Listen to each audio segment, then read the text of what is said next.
Alors dans cette vidéo, on va voir le principe des conditions. Donc les conditions sont très utiles en programmation parce que ça permet de déclencher en fait des opérations selon un test. Généralement, on utilise une variable, on teste la valeur de la variable, et si ça remplit la condition, alors on déclenche une action. Donc une condition se traduit toujours de la même manière selon les langages, donc on retrouve toujours un peu le même principe. Prenons l'exemple précédent là, du jeu qu'on a créé, où on prenait une variable, on l'initialisait à une valeur, et ici on l'incrémentait. On incrémentait la variable, puis on affichait le message tout le temps. On pourrait se dire en fait affiche le message une fois que le compteur a, la variable a atteint une certaine valeur.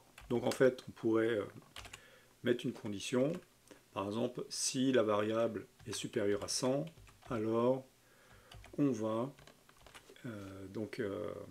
initialiser, afficher le message. Donc ni plus ni moins on le voit hein, comment ça fait une condition, on met un if, entre parenthèses on met un test, et donc accolade on va mettre qu'est-ce qu'on veut faire si la condition est remplie.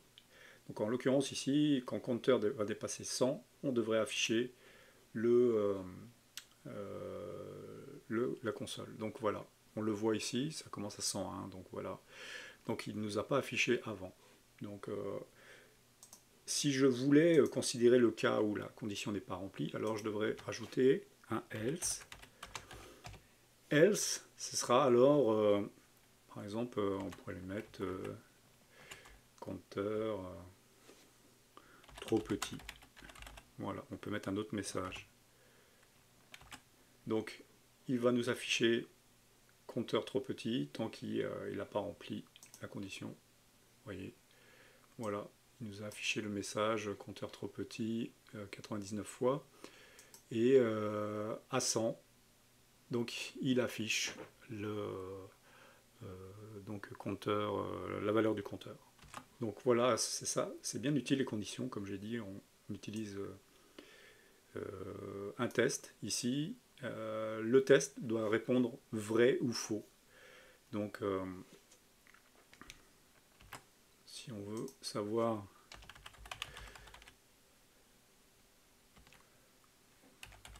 voilà.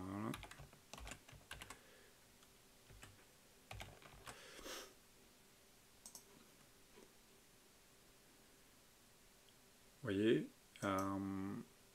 ça répond true. True, donc c'est un booléen. Cette opération retourne vrai ou faux. Donc c'est pour ça qu'on peut l'utiliser dans la condition if. Comme je l'ai dit, ce principe on le retrouve en Python et dans d'autres langages. Et on pourrait aussi donc le else, et on pourrait aussi ajouter else if. Par exemple, on va mettre un autre. Donc on pourrait faire est-ce que le compteur est supérieur à 100? Est-ce que le compteur, si le compteur n'est pas supérieur à 100, est-ce qu'il est supérieur à 50 par exemple? Et on pourrait mettre un message. On va faire ça comme ça. Juste faire comme ça. Afficher un message.